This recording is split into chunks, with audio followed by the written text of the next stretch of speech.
This video is to show you where you can find your industry benchmark. So we are actually sitting around the strategy and targets, and I'm doing this video relevant to numbers targets, but you will be improving your numbers knowledge along the way.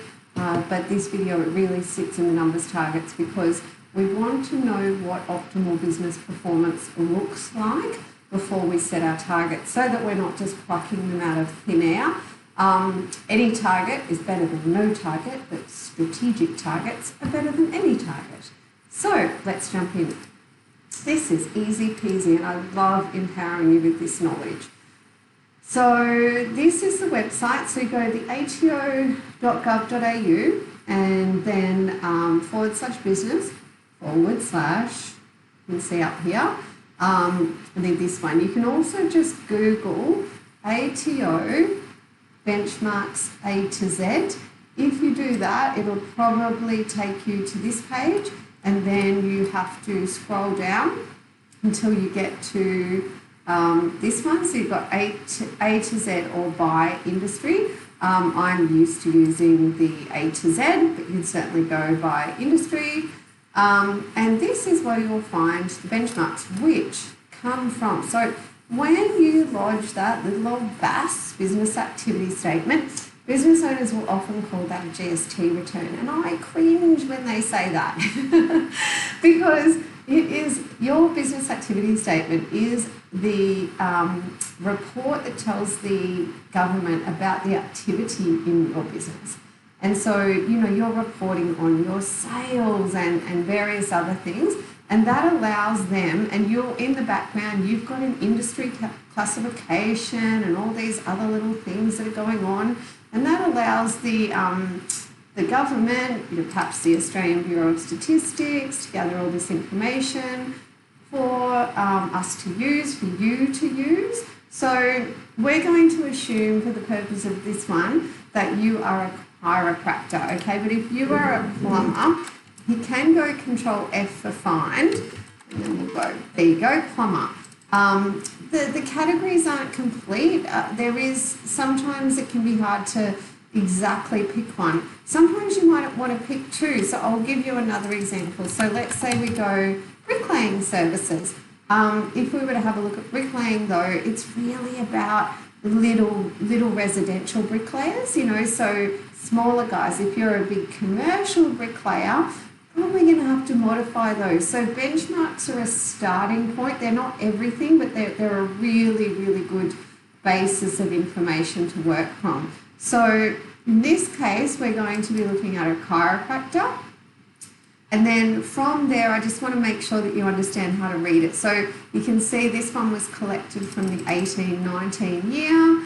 And what we're going to get is, if you are a chiropractor turning over in this range, we want you to look at these columns here, right?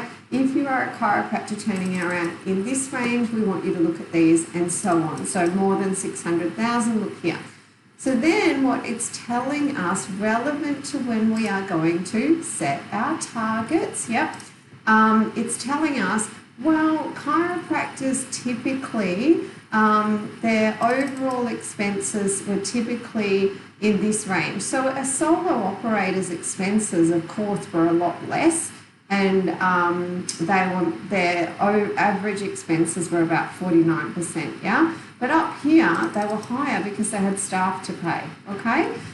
So when we come down here, though, is when we start to get some better data, because this here tells us like the big picture, just total expenses, And that's, to be honest, it's not incredibly useful. It is useful in terms of, okay, so chiros on average are going to make 26% of their revenue as bottom line profit, so that's what it's going to tell us there. But then we go down to rent, really important for chiros. So we know that rent sits in about 6 to 9. So if I've got a chiro and his rent's 30%, it's a red flag. So these benchmarks are really useful. And we know that rent's a bit higher down here, and that's only because rent's a fixed cost. So the chiro here is probably paying paying the same rent as the chiro here. Sometimes just increasing turnover makes that come down as a percent. And if any of this is confusing you, that's what you've got professionals to help you with. So please feel free to book a strategy call with me, complimentary, and ask me as many questions as you like during that call. So the other ones that I really am keenly interested in is, let's have a look here. Usually, we've got from 16. Usually with the benchmark, but we would usually get wages and we're not, which is a little bit disappointing. So we're only getting expenses, we're getting rent, we're getting motor vehicle. We could make some assumptions about wages based on this. Your tax accountant will sometimes, if they are a strategic, like some tax accountants do strategy like we do. We are not currently subscribing to bigger and better benchmarks, but there are some tax accountants that do, so you can always just double check with your tax accountant. The other great place to get benchmarks, your industry body. So if you are a trade and you are subscribed to a really great industry body, they've probably got some really good benchmarks for you. If we were to look just, for example, at restaurants, hospitality is a hard game, I'll tell you that one. And we've got restaurants here. We should definitely get wages there, so we're going to get labour. Yep. So most benchmarks will give us labour because it's really important, right? So let's say I'm working with a restaurant and they turn over $600,000 a year. I'm going to look here, yeah? And if any of their expenses as a percentage of turnover fall outside of benchmark, it's going to give me a really good guide as to where their pain is. And also, let's say their rent's 4%, I'm going to be like, winner, winner, winner, chicken dinner.